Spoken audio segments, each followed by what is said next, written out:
Mercredi le 22, bienvenue en prenant votre café. La grève, est-ce que c'est plus grand que le roll-ball de ta job? On va parler de tout ça. Ouais. McDo, c'est fantastique cette compagnie-là. Hein? Qu'on aime ou pas y aller. Ça fait longtemps que j'ai pas été, mais je vais vous en parler pareil. Perdre la guerre en Ukraine, est-ce que c'est possible que l'Ukraine décide d'abdiquer? Ça se peut. Hein? On va parler de ça. Les petits détaillants ont peur du Black Friday. Je vous en ai parlé un peu. Je vais vous donner des chiffres maintenant. Apple n'est pas le leader qu'on pensait. N'est plus le leader qu'on pensait. Squid Game, c'est aujourd'hui, a l'étiquette pour les parties de bureau. Non, parce qu'il y a des parties de bureau. Là. En avez-vous? Hein? Il y a une étiquette avec ça. On va parler de ça.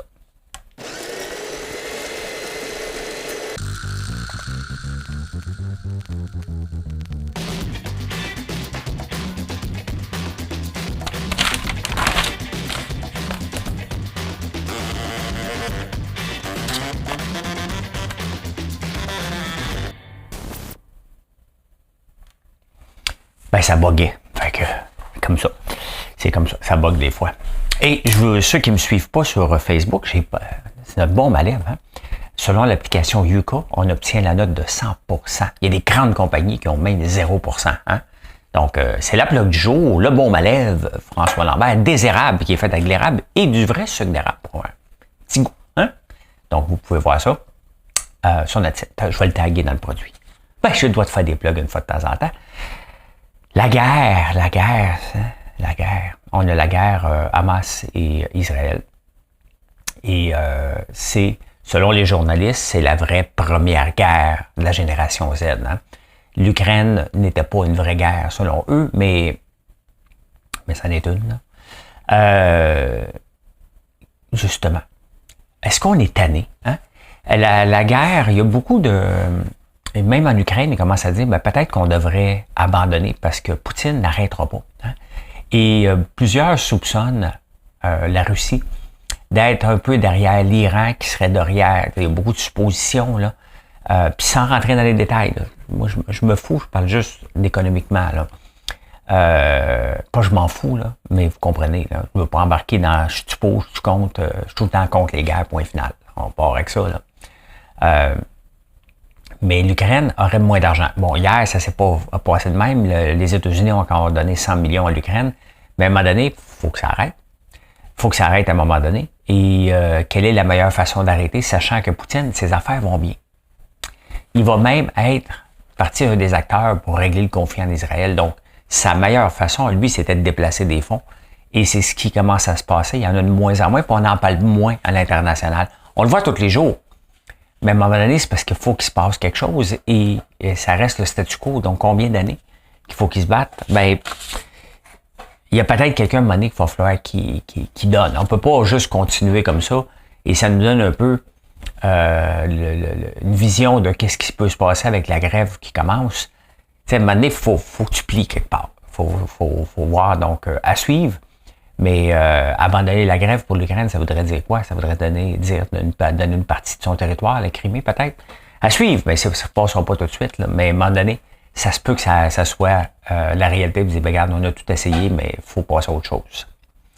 Pensant de parler à autre chose, hein, toute une saga, j'en ai parlé presque à tous les jours depuis vendredi, de Sam Altman, de ChatGPT, qui s'est fait mettre dehors, qui ont voulu ramener. Finalement, Microsoft est passé derrière. Ce qui est spécial, c'est que là, il va être en charge d'une division d'intelligence artificielle chez Microsoft. Mais Microsoft a investi 13 milliards dans ChatGPT. Donc, ils vont développer leur propre intelligence artificielle. Est-ce que c'est basé sur ChatGPT? Ou, dans le fond, c'est divisé pour mieux régner. Ils investissent dans ChatGPT. ChatGPT fait ses affaires. Microsoft fait son intelligence artificielle aussi pour compétitionner. Donc, il gagne sur toutes les parties. C'est pas fou, hein? Ça fait partie d'une stratégie reconnue. Mais là, est-ce que, tu sais, quand on quitte une job, là, n'importe qui a quitté sa job, quand on part, on est souvent un peu aigri, puis on dit, en tout cas, là, ça va finir, ça va tomber, cette compagnie-là, il y en a, tout le monde va partir, Non, hey, je suis pas le seul, je suis peut-être le seul qui est parti, mais il y en a un méchant paquet qui vont partir, hein? Mais il y en aurait 500 sur les 700. Il y a 700 employés chez ChatGPT qui voudraient partir et qui ont des offres d'un peu partout en ce moment. avec des stock options. Salesforce, une des compagnies Silicon Valley veut en embaucher. Donc, il y a vraiment un mouvement en ce moment de dire, OK, parfait, on va aller les chercher. Donc, est-ce que ça va se passer? C'est facile de dire, on va quitter. Est-ce que ChatGPT vont donner des stock options? Peut-être aussi. Donc, on ne sait pas ce qui se passe, mais c'est tout un chamboulement. En autant que, maintenant que ça fait partie de notre vie, ChatGPT, que vous aimez ou pas, ça fait partie de vos vies maintenant, de tout, partout. Hein. Moi, j'adore. Mais il se passe quelque chose et ChatGPT ne tombera pas. Qu'est-ce qui va se passer? Est-ce que c'était Sam qui voulait aller trop vite? Est-ce que Sam qui voulait pas aller assez vite? Dur à comprendre tout ça, mais j'attends déjà la prochaine télésérie sur Netflix. Hein? Je check tous les jours, je rafraîchis, mais j'ai pas vu ça. J'ai vu autre chose que je vais vous parler tantôt. Hein? Oxfam commence à sortir ses rapports. Dès que le froid s'installe jusqu'au printemps, Oxfam sort des rapports avec toujours le 1%. Leur façon d'aller chercher du financement, leur façon de se faire parler d'eux dans les journaux, c'est tout le temps en tapant sur le 1%, dont je ne fais pas partie, vous comprenez très bien. Là. Donc, je n'ai rien à foutre de les défendre. C'est que c'est l'approche qui me dérange. Hein. Là, normalement, c'est 1% des gens contrôlent 80% de la richesse de la planète. Là, aujourd'hui, c'est 1% de la richesse produisent plus de pollution que 66% des pauvres. Ben, c'est bien évident. C'est bien évident que si tu as de l'argent pour avoir une mine de charbon, le pauvre dont nous faisons partie, on n'a pas d'argent. Selon Oxfam, on ne fait pas partie des pauvres, là. Mais personne d'entre nous qui peut avoir une usine de charbon. Donc, c'est bien évident que c'est quelqu'un qui est riche, qui ouvre une mine de charbon pour en extraire. C'est bien évident. Ça fait spectaculaire, hein? Mais on n'a pas besoin d'un rapport pour ça. Mais c'est leur façon d'aller chercher, puis toujours chercher un clash entre les riches et les pauvres constamment. Constamment. Et cette approche-là me tape ses nerfs, mais pas à peu près. Hein? Donc, j'aime pas Oxfam, je donnerai jamais de l'argent à Oxfam. Leur but, ce qu'ils veulent faire est noble. Leur façon qu'ils font me tape royalement ses nerfs de toujours chercher le conflit. Et c'est pas comme ça que tu vas chercher du financement, en disant les maudits riches. Le problème et la beauté, c'est qu'on a besoin des maudits riches pour sortir les gens de la pauvreté. La Chine, elle s'est sortie de la pauvreté. Il y a un dictateur, là, mais ils sont pas mal plus riches aujourd'hui, grâce, entre autres, à la mondialisation. Et là, ils sont en train de s'appauvrir parce qu'ils ferment la mondialisation de plus en plus, leur dictateur, tout simplement. Hein? Fait que voilà, on s'en va au Québec.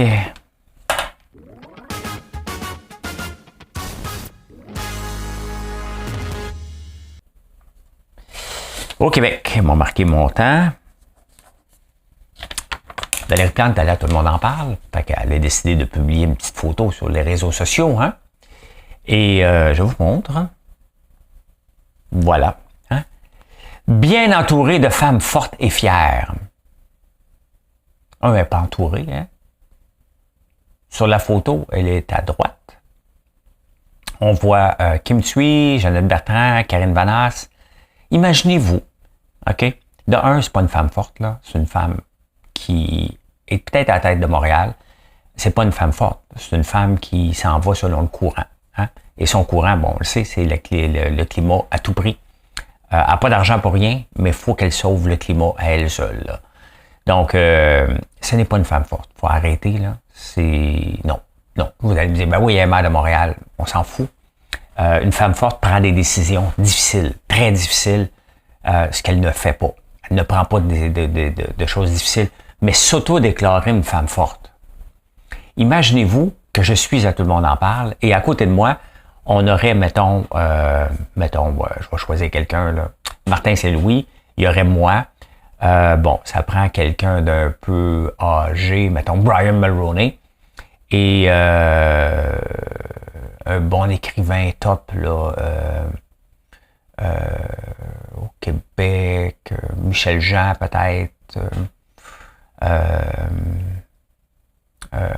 Vallière, quelque chose. Puis là, j'envoie une photo sur les réseaux sociaux. Bien entouré d'hommes forts et fiers, hein? Pensez-vous que ça passerait? La réponse est non. Hein? La réponse est non. À un moment donné, c'est bien correct. Elle, Valérie Plante, elle aimait Big Brother. Elle aime Big Brother. Mais l'année où je suis là, elle disait, j'avais écouté un podcast, elle disait, moi, je veux qu'une femme gagne. Je m'en fous, je veux qu'une femme gagne. Les femmes sont fortes, là, je veux qu'une femme gagne. Je suis une féministe. Bien sûr, complètement stupide. Complètement stupide. La grève, est-ce que c'est plus grand que, hein, ou égal au ras-le-bol de ta job? Tu sais, parce que là, la grève est là. Ils disent, ça n'a pas de bon sens nos conditions de travail. Bon. La seule chose qu'ils demandent en ce moment, c'est de l'argent. Il faut revoir. Le problème, c'est que le Conseil du Trésor, lui, il n'est pas là pour revoir les tâches. Il est là pour donner de l'argent ou non. Vous voyez la grève? Donc, on va s'entendre pour l'argent éventuellement. La même merde va rester dans les ministères et la façon de travailler, là. Il n'y aura rien de réglé la journée qu'ils vont rentrer. Ils vont rentrer quand? Quel est le pari du gouvernement avec ça? Une grève courte? Ça va donner quoi? De part et d'autre. Hein? Donc, est-ce qu'on va négocier un retour au travail pour négocier après ça les conditions par la suite? Ça prend de l'argent. Tu ne peux pas juste parler de conditions. Les conditions sont... Les conditions de travail sont gérées par le syndicat. Le syndicat peut bien les faire le SMAT, là, mais ils sont là pour protéger les travailleurs. Puis ils ne sont pas nouveaux dans l'équation, là, ils sont là depuis tout le temps. Donc, comment ça se fait qu'ils n'ont pas protégé? Parce que la seule chose qu'ils veulent, c'est de plus en plus de travailleurs, eux autres. Mais à force de vouloir de plus en plus de travailleurs pour payer des cotisations, ils ont dégradé le climat de travail parce qu'il y a des gens qui savent rien. Puis il ne reste plus d'argent pour les bonnes places parce qu'ils en veulent toujours plus, toujours plus. Hein? Quand est-ce qu'un syndicat est allé voir le gouvernement et dit, écoute bien, là, on va réorganiser le travail. On le sait qu'on va perdre peut-être 10% du staff parce que la nouvelle façon qu'on va faire, ça va demander moins de staff. C'est ça la réalité, là. C'est ce qui se passe mondialement dans toutes les entreprises avec l'arrivée des nouvelles technologies, surtout les nouvelles technologies, avec les façons de faire. Nous, on fait la même chose en espérant que les choses vont aller mieux. Ça n'arrivera pas. Puis c'est pas parce que je donne plus d'argent que ça va bien aller, là. Hein? C'est pas ça. Ils vont être plus contents à court terme. Puis ça va leur taper ses nerfs, là. L'augmentation qu'il va avoir de 2%, 3%, là. On s'entend, ça fait pas de maudite différence, ça paye, là. Tu ne payes pas un voyage de plus par année avec ça, là. Donc, ça va être de très, très courte durée. Toutes les fois que j'ai eu une augmentation, là, je fais non. Le lendemain, je me dis, c'est que j'aime pas ma job. Hein? C'est ça. Fait que je me suis lancé en affaires pour être certain d'avoir jamais d'augmentation pour aimer ma job. C'était à peu près ça, pareil. J'aimais pas ma job quand j'étais... Ben, c'est pas que j'aimais pas. Hein? J'avais un rêve d'aller voir l'entrepreneuriat, de me lancer en affaires. Et ce rêve-là était plus grand que ma stabilité d'emploi. Bon, mes choses ont bien tourné. Je continue encore à travailler très fort pour que ça tourne bien. Mais il fallait que j'aille voir. C'est peut-être pas tout le monde, puis c'est pas tout le monde qui est malheureux dans leur job. Là. C'est pas vrai, là, loin de là. Mais j'avais besoin d'aller voir ailleurs, tout simplement. Et pour moi, ben, ça vient avec une instabilité. Ça vient avec un salaire pas garanti ou pas de salaire du tout. Mais je m'épanouis. Et c'est ça que je n'étais pas capable de faire dans le domaine du travail. Mais ma job aujourd'hui, c'est de m'assurer que les gens qui travaillent avec moi sont épanouis. Même s'il y a du stress, même s'il y a beaucoup d'ouvrages, faut qu'ils soient épanouis et fiers de ce qu'ils font. Donc, et pour ça, ça prend des conditions, ça prend des outils. Moi, dans mon cas, ça donne un salaire, ça prend des outils, de la réorganisation pour que, oui, il faut qu'il en fasse beaucoup. C'est bien normal, c'est une question de prix à la fin. Mais faut que ce soit dans des conditions gagnantes aussi. Hein? Le ministère des Transports, Geneviève Guilbeault a dit, ben écoutez, on a un ministère des Transports, mais ils sont bons en rien. Ben, elle n'a pas dit ça de même, là. Elle a dit, pour les travaux, sont bons pour aller faire la route, là, un coup qu'elle est dessinée. Ben, dessiner la route, c'est pas eux autres, ils sont pas bons là-dedans. Voyez-vous? Ça sert à quoi, un ministère des Transports? Hein? Donc, on a fait pour pallier au manque de compétences dans le ministère des Transports, on crée d'autres choses à côté. Hein? CPDQ Infra, qu'eux ont la compétence. Au lieu de la développer dans le ministère, on a créé un autre organisme à côté qui le fait. Vous voyez comment c'est pas bon? Comment ça se fait qu'on n'est pas capable de dire, écoute, on n'a pas la compétence? Comment ça se fait que le ministère des Transports n'a pas la compétence pour dessiner des routes ou des ponts? Ça devrait être lui le maître d'œuvre. Mais non, on va créer autre chose, mais on maintient les mêmes emplois dans le ministère des Transports. C'est ça le problème. Si elle reconnaît cette chose-là, elle se doit de revoir de fond en comble le ministère, son ministère à elle. Pourquoi elle ne le fait pas? Hein? Le courage Tu sais, parce qu'à un moment donné, tu remets au lendemain. N'importe quoi, même le ménage dans notre maison, des fois, tu dis, tabarnak. C'est ça. C'est ce qu'elle doit faire, c'est du ménage. Ça ne tente dessus? Peut-être pas tout le temps. Hein? Ça ne nous tente pas tout le temps de faire le ménage. On espère. Vivre d'espérer, ça ne marche pas. Et en passant, le ministère des Transports ne fait pas les routes. Hein? Regardez toutes sur les constructions, c'est toutes des compagnies indépendantes qu'on embauche en plus. Donc, ils sont juste maîtres d'œuvre de quelque chose qu'ils n'ont pas dessiné parce qu'ils sont pas bons. Pas moi qui le dis, c'est la ministre.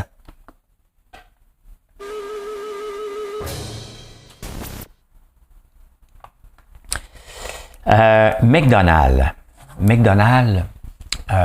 Vous savez, McDonald's, bon, en plus des burgers, il y avait le parc pour les enfants. Hein? Donc, on attire les enfants d'une façon pour que les parents restent longtemps et qu'ils mangent. Hein? Dans une chaise bien assis carré. Ils veulent pas que les gens soient assis longtemps à une chaise, mais ils veulent les avoir pour aller jouer un petit peu, que les enfants les achalent. Mais l'approche n'est pas folle maintenant. Là, maintenant, ils vont développer, en tout cas, en France, ils vont commencer parce qu'il y a une loi. En France, si tu as un restaurant avec au moins 20 places, tu te dois d'avoir une borne de recharge à l'extérieur à partir de 2025. McDonald's a décidé d'investir massivement pour avoir des bornes de recharge, parce que dans le fond, ils vont devenir un dépanneur. Hein? Les dépanneurs qui offrent c'est plus juste eux autres qui peuvent offrir du gaz. Là, c'est un peu tout le monde qui peut offrir des bornes de chargement. Et McDo a déjà une clientèle, a déjà une place. Donc, tu vas, quand tu vas te faire recharger dans ton dépanneur, tu attends dans l'auto après, à moins qu'il y ait des places. Mais sinon, tu t'en vas chez McDo. Hein? L'approche n'est pas folle. McDo est toujours un gagnant collatéral de bien des affaires. Dans le cannabis, c'est eux autres qui ont gagné. Le cannabis, l'industrie du cannabis, elle va peut-être bien dans l'ensemble, on en achète, mais ça va pas bien. Pour l'industrie. Mais McDo, depuis ce temps-là, les gens ont des munchies. Hein? Ben, regardez, depuis quand même 5 ans, puis même avant ça, là, le titre 181, il en vaut aujourd'hui presque 300, là, attendez un peu, presque 300, 294. McDo est toujours capable de se réinventer, d'ajouter et de faire partie de nos vies quand on pense qu'on ira plus. Hein? Avec la malbouffe, on pense qu'on n'y va pas. Et c'est complètement faux. On continue à y aller. Et le stock va très, très bien. Je ne sais pas, j'en ai déjà eu par l'entremise de mes placements gérés par la Banque Royale. Je ne sais pas si j'en ai encore, mais vraiment, ils vont utiliser leur parking pour avoir des places de stationnement. Faire de l'argent parce qu'on parle de 5 à 7 euros pour charger une auto. Donc, ils me prennent une dizaine de piastres pour charger une auto. Donc, pas fou. Puis en plus de ça, les gens vont venir manger. Hein? Franchement, ça a bien de l'allure. Hein? Ça a bien de l'allure. On s'en va en finance. Je paye sur le piton, puis je paye sur l'autre. Non, même pas marcher. Là. Ça va pas bien. Maudite technologie de merde. Tu vas-tu marcher, là? Bon, ça ne veut pas marcher les finances, mais vous savez qu'on est en finance. Hein?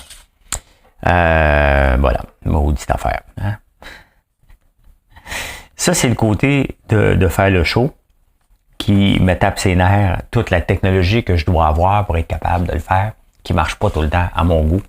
Donc, c'est pas grave. Vendredi, c'est le Black Friday. J'ai écrit un texte disant que je ne participe pas à ça. C'est assez difficile à participer. Je suis dans la bouffe. Hein? Je suis dans la bouffe, donc je suis pas l'entreprise idéale pour faire des rabais du Black Friday. Je pourrais le faire sur les savons, je pourrais le faire sur les bougies, mais je suis parmi les moins chers, sinon le moins cher du marché. Pourquoi je le ferais? Hein? Alors que j'offre des bons prix à l'année.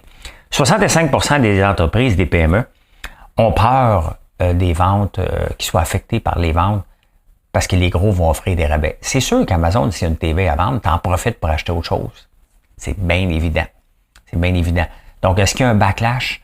Ben oui, hein? On a un peu moins de ventes, mais c'est à nous de vendre, de pas aller dans cette direction-là pendant l'année. Si les PME s'obstinent à avoir des prix de fou trop élevés pendant l'année, c'est sûr que à un moment donné, il faut que tu embarques dans la folie du Black Friday, sinon tu es laissé de côté. Hein? Tu n'as pas le choix. Mais les PME ne peuvent pas aller jouer là. Il faut qu'ils offrent des choses différemment. Et pourquoi que les PME vont pas bien souvent? C'est justement, ils arrivent avec des prix ben trop élevés. Ils se font taper dessus après ça parce que les consommateurs s'en rendent compte. Et l'achat local ne veut pas tout le temps dire prix élevé. On le voit. Regardez cette année. Ça fait 5 ans que je pratique des prix le plus bas possible avec des produits de qualité. Mais regardez mes ventes de corpo. cette année ont triplé. Les entreprises, ben, vous nous choisissez vraiment pas mal plus que les autres années avec nos boîtes d'érable, nos galons spécifiques de cadeaux. Allez voir la boutique cadeau. Donc, pourquoi? Parce que le mot s'est passé, qu'on peut avoir de la haute qualité à prix abordable. Et ça, les PME jouent un jeu dangereux en offrant des prix très élevés. Là, l'association des PME arrive avec quelque chose, les samedis PME le 25, donc le lendemain du Black Friday. Je suis une PME, ou moins que peut-être je suis rendu une très, très grande entreprise, je ne le sais pas. Mais ça, je suis pas au courant de ça.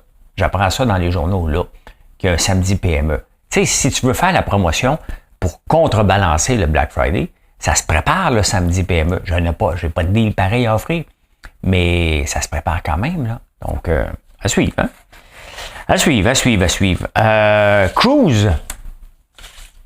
L'auto autonome, vous savez, c'est mon rêve. Moi, je ne rêve pas d'avoir une nouvelle auto, je rêve d'avoir une auto autonome. Et ça appartient à GM. Et regardez le stock de GM depuis 6 mois, ça descend. Hein? Pourquoi? Parce que l'auto électrique, ils ont mis trop d'argent là-dedans. Ça décolle pas autant qu'ils voudraient. Donc, ils ont levé le pied un peu. Ils ont eu la grève aussi, il a fallu qu'ils donnent beaucoup plus d'argent. Donc là, c'est ratifié partout. Mais regardez combien qu'ils perdent avec l'auto électrique. Depuis 2017 qu'ils développent Cruise, l'auto autonome. Et regardez les pertes. Hein? On parle de 1,9 million cette année, 1,9 million. Ils ont perdu quoi, vite fait, là? 2 milliards, 2, 3, 4 milliards, plus, ça on a 10 milliards d'investis là-dedans.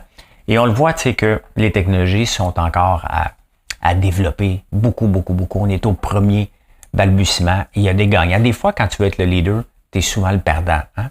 Tu veux trop être à l'avant-garde pour aller dominer un marché, que les technologies sont pas encore tout à fait prêtes, que même, c'est quand même surprenant qu'on a laissé des autos conduire tout seul dans les rues de San Francisco, un peu partout, considérant que la technologie n'était pas encore au point. Mais le problème, c'est qu'il faut que tu en mettes sa route pour aller développer la technologie. Il faut qu'il arrive des accidents, il faut qu'il arrive des problèmes pour contrebalancer ça. Mais là, le CEO, il est out.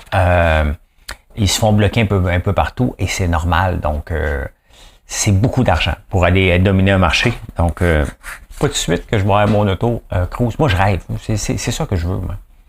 Je veux juste me faire conduire. Je veux voir du pays, mais je veux me faire conduire. Hein? À moins que j'achète un RV. Je regarde moins des vidéos de véhicules récréatifs, mais YouTube, parce que j'en regarde beaucoup, m'en présente pareil. Hier, il m'en a montré un pas pire. Un 31 pieds qui avait de l'allure. Donc, hein? Ben non, j'ai pas le temps, mais je garde ça dans mon... Il y a des choses à faire, à placer dans le bucket list. Hein? Le bucket list. Apple, est-ce qu'Apple est toujours le leader qu'on pense qu'il est? Hein? Apple should watch its back in China. Hein? Apple, quand il rapporte ses chiffres maintenant, la chose qu'on veut savoir, combien il en vend en Chine? Ben, en Chine, quand même, Apple est le deuxième derrière Samsung, hein? Dans les ventes. Mais là, il y a Xiaomi, Oppo, Transsion et il y a Huawei. Huawei qu'on a banni ici avec les tours 5G. Ils se sont dit, OK, parfait, il faut faire autre chose parce qu'on se fait taper dessus. Donc, ils se lancent dans le téléphone. Il y en a de plus en plus qui se lancent dans le téléphone. Et ça va prendre maintenant, parce que là, c'est rendu une commodité. Un peu comme le téléphone avant le téléphone intelligent. Donc, ça va prendre autre chose. Hein? L'autre jour, j'ai montré une affaire AI qui est human. Donc, c'est certain que Apple, pour se réinventer, ça vient que le casque virtuel, au mois de janvier, j'ai bien hâte de voir ça. Probablement que la première version ne sera pas terrible, mais d'ici 2 ans, ça pourrait être très, très intéressant, surtout avec l'arrivée de l'intelligence artificielle. Mais il n'est plus le leader, ils ne sont pas juste 2 maintenant. Il y en a un paquet qui prennent leur place là-dedans. Donc, à suivre, mais qu'est-ce qui fait le stock de Apple? Il va super bien pourtant. Voilà. Le stock d'Apple, regardez, dans la dernière année, il a augmenté de 30%.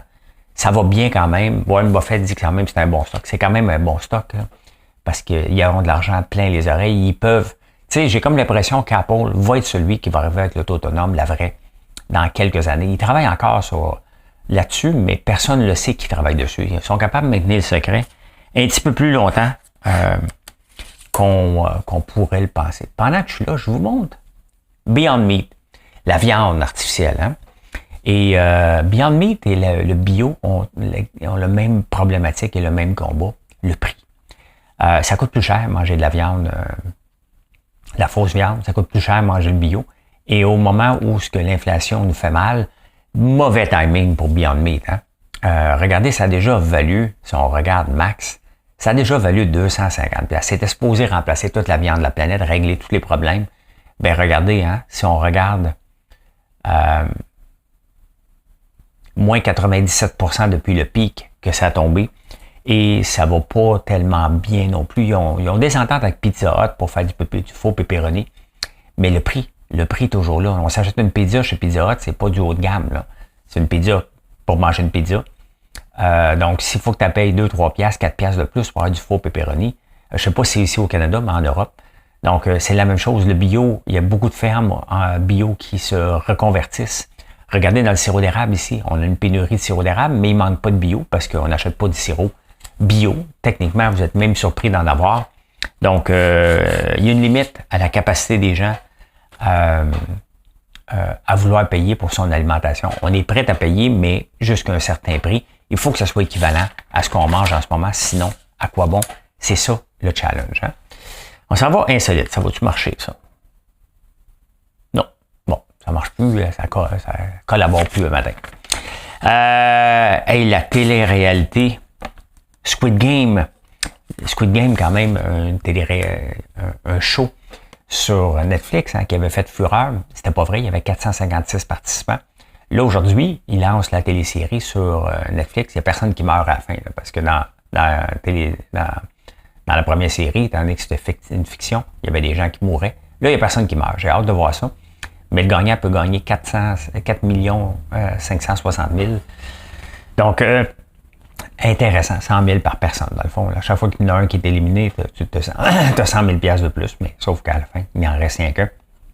J'ai bien hâte de regarder, ça va être quoi, cette affaire-là. Y a-t-il des Québécois là-dedans? Je ne sais pas. Hein? Je ne sais pas, je pense que j'avais vu les appels pour s'inscrire à cette télé-réalité-là. Intéressant, ça commence aujourd'hui. Je vais l'écouter dès que je peux, un petit peu. Hein? Bon, là, les parties de bureau vont commencer, je le sais, parce que vous achetez beaucoup de nos produits. Donc, mais là, il y a une étiquette. Non, il y a une étiquette, le Journal de la Presse a publié avec une spécialiste d'étiquette. Bon, première affaire, tu ne bois pas trop d'alcool. Bon, l'alcool est gratis. Si tu mets l'alcool gratis, il y a toujours quelqu'un qui va en prendre trop, puis il va dire des niaiseries. Là. Toi, là, t'es nouvelle cette année, mais je t'ai toujours trouvé belle. T'sais? Il fallait que je te le dise, c'est là. C'est là que vous allez vous mettre dans l'embarras. Hein? Bon, les histoires de bobettes qui traînent en dessous des tables, puis tout ça. Il y a beaucoup de rumeurs urbaines avec ça. Mais l'autre affaire, tu es là pour faire du réseautage. Fait que là, il faut que tu ailles parler avec les gens que tu parles moins normalement au bureau. Hein? Quelqu'un que tu as déjà vu, mais tu parles pas. Mais là, tu sais pas quoi dire. Hein? Tu n'as pas été formé, toi, pour faire du réseautage. Tu es formé pour faire, mettons, du code en informatique. Fait que là, si jamais tu sais pas quoi dire, première étape, qu'est-ce que tu vas faire dans le temps des fêtes? C'est comme ça que tu vas ouvrir. Non, mais la spécialiste, elle le dit, parce que faut que tu fasses du réseautage. T'es gêné, t'es dans ton coin, t'es dans le party de bureau. Faut que tu ailles voir d'autres gens. Donc, première étape, c'est « Allô? » Ben, tu vas faire quoi, toi, dans le temps des fêtes? Oh, là, on commence à avoir une conversation. Hein? Et n'oubliez pas, hein, parce que le party de bureau, si vous avez un party de bureau, c'est que quelqu'un qui l'a organisé. Dès que tu as une occasion, il faut que tu remercies les organisateurs du party. Voilà. C'est ici que vous l'avez appris. Ben, si vous n'avez pas lu la presse. Hein? Qu'est-ce qui vous fait, en terminant, le plus plaisir dans les choses que vous aimeriez faire, que vous ne faites pas? Ben, 26% des gens aimeraient un remake complet de leur maison, au complet. Hein? 26% des gens qui ont été consultés aimeraient ça. 19% des gens, c'est faire le tour du monde. On s'entend-tu que dans les deux, c'est souvent une affaire à mettre dans le bucket list?